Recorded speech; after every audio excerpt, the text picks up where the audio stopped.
Nomsebenzi Tsotsobe's dedication and perseverance was instrumental in shaping the trajectory of Springboks women's rugby, propelling it towards newfound recognition and success. Playing in the flank position, Tsotsobe started her career playing for the Hilltop Eagles club in the Eastern Cape. She excelled at club and provincial level, becoming the captain of Eastern Province in 2002. But the 29th of May 2004 is a day for the history books. On that day, she walked her team on the grand international stage to play their first test match, a game against Wales. The first time that I won the Springbok colours. That was the first time that I played, that I sang Nkosi Sikelela Africa. In my home ground, where I was born, at Cox Stadium, where my father played. So all of those emotions were running deep, and truly and honestly, it was the only time that I said to myself, you've made it. You've made yourself proud, Nomsebenzi. You've got to be able to be proud. And I don't want to lie, not everything I felt at that time, but when that whistle went off, I don't know if I was in the game or I was still in a moment, but the 80 minutes, I was just not tired. And I felt everything when I was at the hotel, and then I thought, okay, that was the history. We've made history, because women's rugby at that time, we were called Springbok Women. We were no longer called Springbok 15, Invitation 15. We were called Springbok Women. We won green and gold. We sang Nkosi Sikelel Africa. That was my very best moment.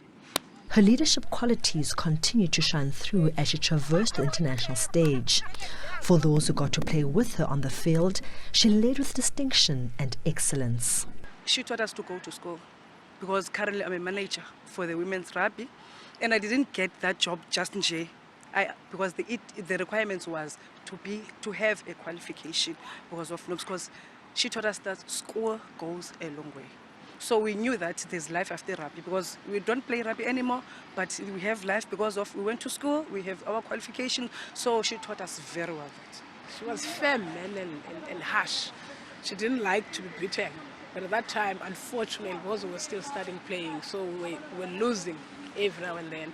But she would cry and tell us, you know what, if we can't play, let's stop them.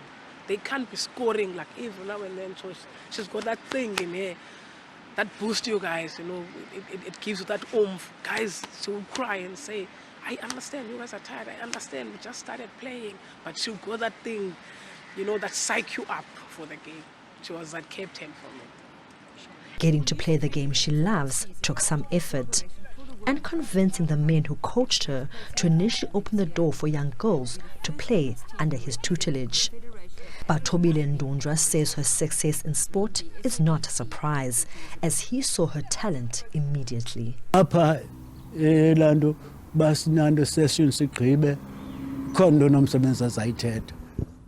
Nomsebenzi has always shown traits of leadership. From the time she played in the club, she would say, I want to play for SA one day. And she worked hard to ensure that she got there. She gave her best at club level. She was always the first one to arrive and the last one to leave.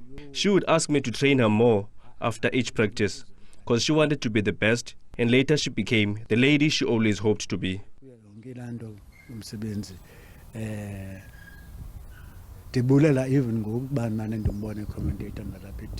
The rugby roots run deep in the Tsotsobe household.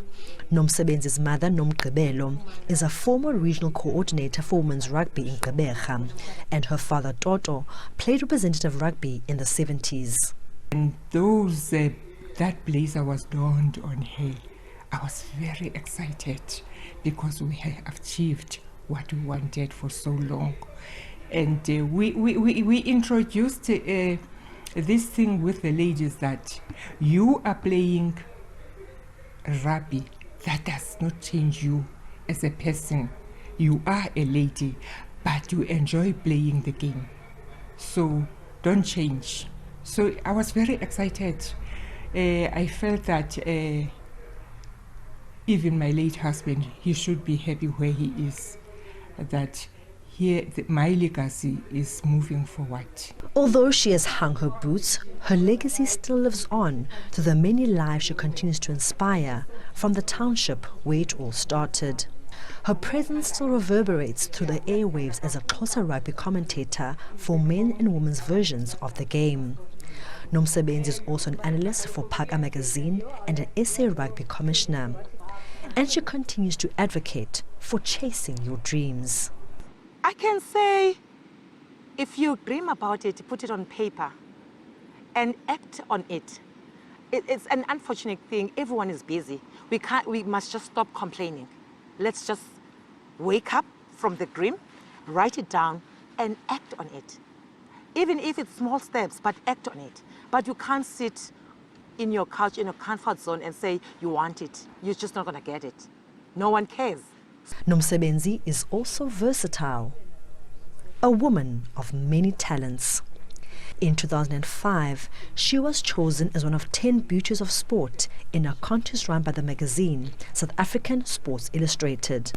Lerato Fekisi, SABC News, Gqeberha.